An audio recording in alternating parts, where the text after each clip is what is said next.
Good evening, everyone. Hope everyone's having a terrific, happy, happy Friday the 13th. I hope everyone's going to have a fun day, and I'm sure everyone will that's watching this.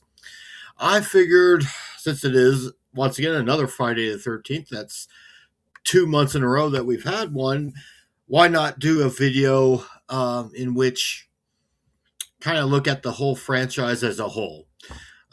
So, why has this franchise been so popular over the decades, which has gained a fandom from each generation like a rite of passage?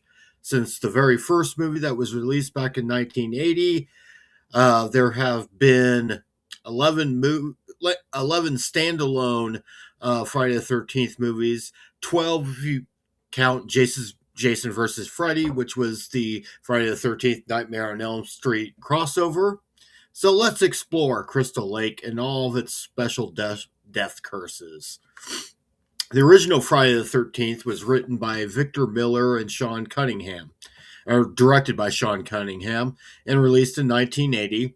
Though it was considered a copycat of Halloween, as it is a slasher film that takes place on a holiday, though one could argue whether or not Friday the 13th is really a holiday.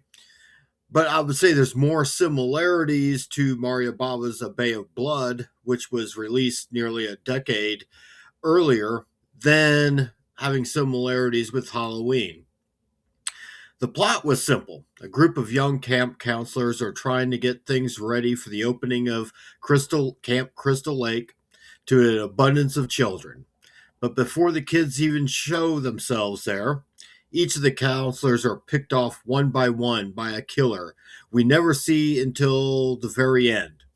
Most of the murders happen from the killer's point of view, which is much like a typical Giallo film.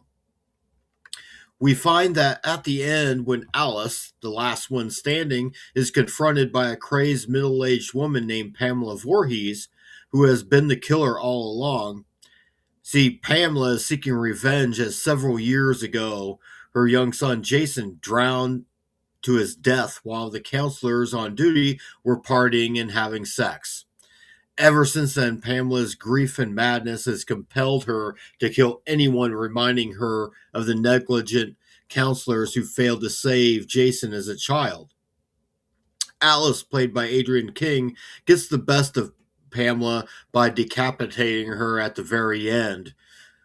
But the death curse, as stated by Crazy Ralph, is far from over, as Jason, now all grown up, has taken the mantle of killing anyone who dares to step foot onto Crystal Lake. It's unclear as to how Jason could still be alive. Did he die? Did he survive the drowning? The question, and did Pamela even realize that at any given point? The question is yet to be been answered, and you know what? I don't think many of us really care. Throughout the rest of the series, Jason would continue to evolve. In part 2, he resembles more of a savage hillbilly wearing a potato sack over his head. He also had long hair and a face resembling almost like Sloth from the movie The Goonies. Of course, part 2 came out years before Goonies, so maybe it's the other way around. In part 3, Jason now wears his trademark hockey mask, which he commandeered from good old Shelley. This look would continue and somewhat modified over the several sequels. By part 6, Jason had become a full-blown zombie, as he has risen from the dead. By part 10, or Jason X as we know it, which takes place in outer space, he becomes Uber Jason, part zombie and part cyborg. In the remake released in 2009, Jason is back to more of the combination of the earlier versions that we would see in the first 4 movies. Many actors have donned the mask and carried the mantle of Jason Voorhees, each actor bringing something unique to the character. Kane Hodder would be the only actor to play Jason multiple times, starting with part 7, the time Jason fought Tina, a telekinetic, or as many people call it, Jason versus Carrie. He would also play Jason in parts 8, 9, and 10. Some of the other notables included Richard Brooker, the first Jason with the iconic hockey mask from part 3, Ted White, perhaps my personal favorite Jason from part 4, CJ Graham for part 6, the combination of Steve Dask and Warrington Gillette in part 2, and Derek Mears in the remake. Ari Lyman would play the young Jason in the original, which gave us one of the more iconic jump scares in horror movie history. As many of you know, and spoiler alert, Jason really wasn't in part 5, but instead we get a copycat Jason killer by the name of Roy Burns, played by Dick Wiend. Though stuntman Tom Morga played the copycat Jason throughout that movie. Though I do believe Dick Warlock, who played Michael Myers in Halloween Part 2, did do some stunt work for the film, thus being the only actor that I'm aware of to put on both the iconic Michael Myers mask and the Jason hockey mask. But then we have another big part of the Friday the 13th franchise are the final persons, because we do get a final guy in here. They say a movie is only as good as its villain, but for the horror to really be present, you need a good protagonist. And Friday the 13th has given us many great final girls and guys throughout the series. I wrote earlier about Alice from the original. My personal favorite is probably Ginny, played by Amy Steele in part 2, who uses her education as a psychology major to outthink and outwit Jason, even if for just a few moments. Then there's Chris, Dana Kimmel from part 3, and Trish, played by Kimberly Beck from part 4, both of whom fight back with a certain level of brutality of their own. Then there's Tommy Jarvis, originally played by Corey Feldman in part 4, and then appeared again in part 5, played by John Shepard, and part 6, played by Tom Matthews. Parts 4, 5, and 6 are sometimes known as the Tommy Jarvis trilogy. I've always said that after Halloween 4, that series should have done the same thing with Jamie Lloyd's character that the Friday the 13th series did with Tommy.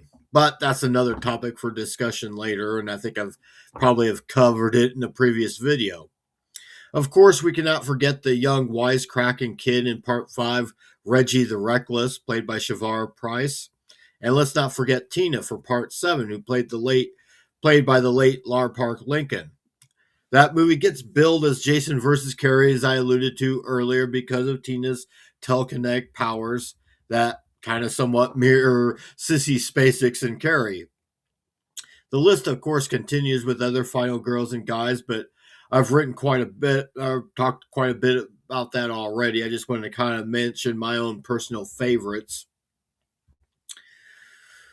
So why is Friday the 13th so popular? And a lot of it comes down to the simplicity, consistency, and the characters. So what is it exactly that has made Friday the 13th one of the most beloved horror franchises of all time?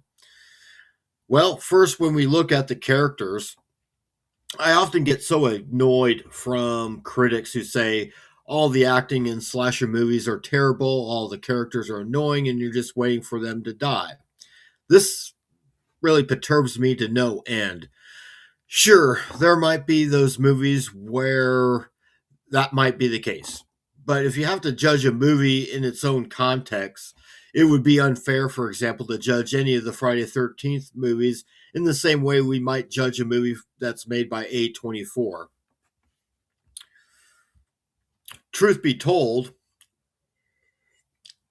whether it's the final person or one of Pamela or Jason's unfortunate victims, the characters we meet, we get to know, are actually quite likable and even relatable. Oh, sure, you get those characters that are so annoying and bitchy that you just can't wait for them to die. Like anyone that's named Ted in any of these movies is a good example.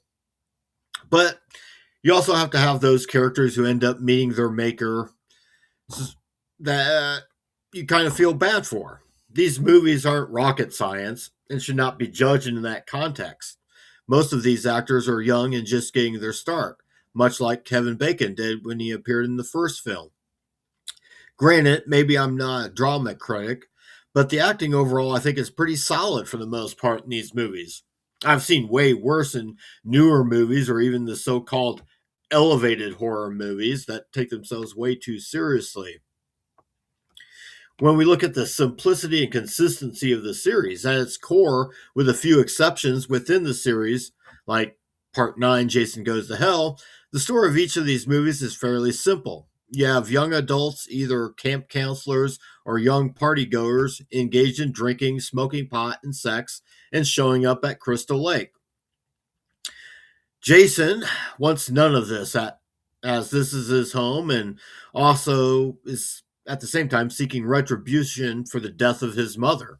He stalks and kills them one by one, only for sometimes one or maybe a few that are left standing, temporarily thwarting the mass killer until the next movie. Sometimes other franchises, I think, try to explain too much or complicate the story. But for the most part, with the exceptions of, like I said, with 9 and 10, especially 9, the series does not really go off the rails a little bit. But even those later entries still maintain the basic formula: the beast, the blood, and the boobs, basically. Is kind of like AC/DC. Most people will say that almost every AC/DC album sounds the same, which really they don't necessarily, but that band knows who they are and they've never deviated from their basic formula. The results are they deliver what their fans want every time. Another analogy I could use is think of your favorite fast food restaurant chain. What brings you back every time? Consistency, of course. You know what you're going to get every time you order their food and crave it always. That is Friday the 13th for you in a nutshell. So, for my generations and generations that have followed the Friday the 13th franchise, has been a staple in horror. It has given us an iconic killer, awesome kills, fun characters, and protagonists who overcome the evil lurking in Crystal Lake. So, thank you everyone for watching this video. Help support this. Help support the channel. Give me a like, subscribe if you haven't already, and go ahead and share this video with your friends. And watch a few movies tonight. And I hope everyone takes care. And we will see you again sometime.